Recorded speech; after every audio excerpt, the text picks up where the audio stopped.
Assalamualaikum warahmatullahi wabarakatuh.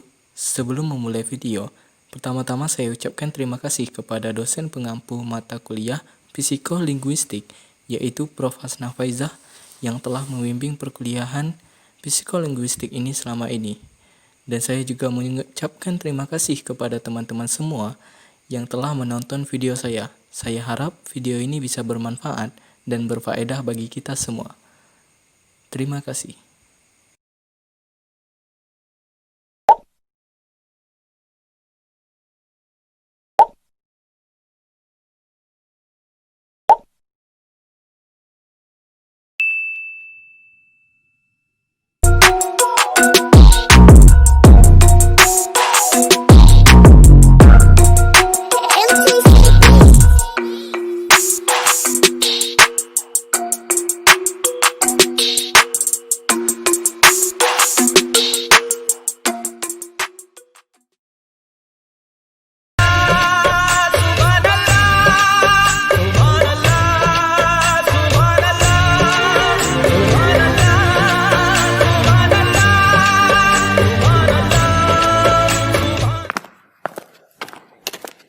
Nah, ini dia.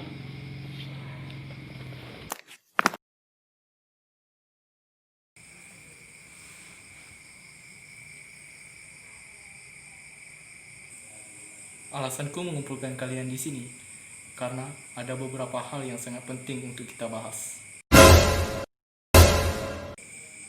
Oke, apa yang akan kita bahas? Hari ini kita akan membahas tentang aspek-aspek linguistik dan psikolinguistik. Oke, silakan. Lah, bukannya kita kumpul di sini mau makan-makan?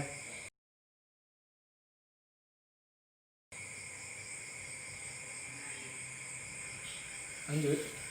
Kita ketahui bahwa bahasa itu bisa kita lihat dari 3 pendekatan. Ada yang ingin menjawab? Bahasa sebagai suatu sistem, bahasa sebagai tingkah laku personal, dan bahasa sebagai tingkah laku antar personal. Oke, yang kalian sampaikan semuanya itu benar, bahwa ada 3 pendekatan yang seperti kalian sebutkan tadi. Dilihat dari segi psikologistik, tuturan bisa kita lihat dari beberapa pendekatan dan aspek. Ada yang tahu apa saja aspeknya? Aspek struktural, mengacu pada sistem bahasa yang bersangkutan. Aspek internasional, bukan internasional tapi intensional, yaitu mengacu pada kebertahanan makna leksikon dan makna pada otak pembicara. Yang terakhir, aspek motivasional, yaitu aspek yang mengacu pada daya dorong yang mendorong seseorang untuk menyatakan sesuatu menggunakan bahasa. Gitu. Benar sekali. Apa yang kalian sampaikan itu benar. Baik. Gue mau bertanya kepada kalian. Silakan. Gue kan punya teman nih dari Amerika. Jadi gue kan nggak bisa menguasai itu bahasa Amerika, bahasa asing. Jadi gimana sih caranya gue bisa menguasai gitu bahasa tertentu atau bahasa asing gitu? Mungkin kalian bisa tahu, mungkin memberiku informasi, kan berkaitan juga nih tentang pembahasan kita yaitu bahasa. Oke, ada yang ingin menjawab? Kebetulan pertanyaannya ini akan menjadi pembahasan kita yang selanjutnya. Kalau kamu ingin menguasai suatu bahasa, maka kamu harus mendengarkan apa yang dituturnya. Meskipun kamu nggak mengerti, tapi kan kamu bisa memahami nantinya. Apalagi kalau kamu sering berkomunikasi. Makanya kalau orang bertanya, kamu jawab dengan memuaskan, jangan jawab dengan hal sepele. Nantinya komunikasi nggak jadi baik.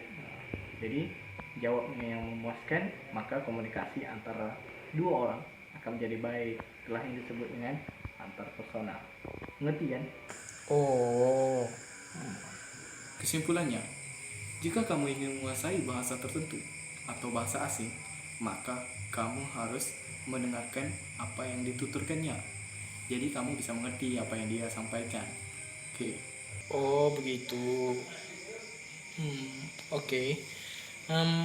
Ini gue juga mau nanya, tapi sebenarnya pembahasannya ini udah lewat. tapi nggak apa-apa kan. Tadi si dia bilang bahwa bahasa itu sebagai suatu tingkah laku personal atau tingkah laku antar personal. Sebenarnya maksudnya apa nih? Sumpah gue nggak ngerti. Soalnya kan gue juga baru nih ngumpul-ngumpul sama kalian bahas kayak gini. Nah, mungkin bisa aku jawab mengenai pertanyaan itu.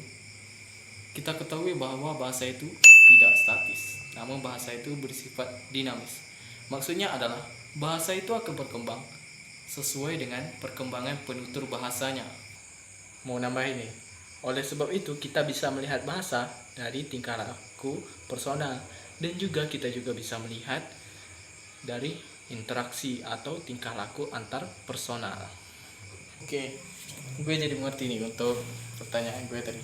Oke, tadi kan dari pendekatan tadi gue mengatakan bahwa bahasa itu juga sebagai suatu sistem. Mungkin biar gue aja yang jelaskan ya. Tapi gue nengok dari Google, gak apa-apa kan? Di sini tertulis sebagai suatu sistem, bahasa menampakkan wujudnya dalam bentuk bunyi dan simbol-simbol. Bunyi dan simbol mengikuti kaidah yang ditaati oleh penutur bahasa dan secara konvensional digunakan dalam kehidupan sehari-hari. Kalau sistem yang tercermin dalam kaidah dilanggar, maka pembenturan pengertian tidak dapat dihindari. Sistem bahasa tertentu yang merupakan kompetensi penutur bahasa akan menampakkan wujudnya dalam performansi seseorang. Nah, itu tentang mengenai bahasa sebagai suatu sistem. Oke, baik. Banyak batasan linguistik yang dikemukakan, yaitu antara lain dari pendapat Lanjaker yang mengatakan bahwa linguistik adalah studi bahasa manusia, sedangkan dari Leon berpendapat bahwa linguistik adalah studi bahasa secara ilmiah.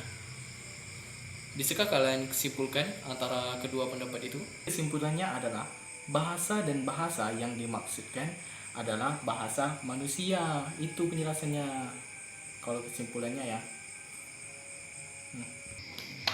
Baik, terima kasih atas jawaban kalian berdua yang sudah menemani aku untuk mengerjakan tugasku ini.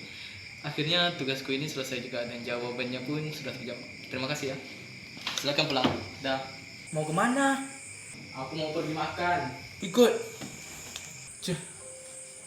Seharusnya gue pergi masjid aja tadi. Oh iya, kita nggak bahas tentang bahasa sebagai objek linguistik. Kayaknya sih enggak. Mungkin orang lain yang menjelaskan. Oh, begitu ya. Ya udah. Berarti udah selesai nih videonya. Iya. Oke. Thank you.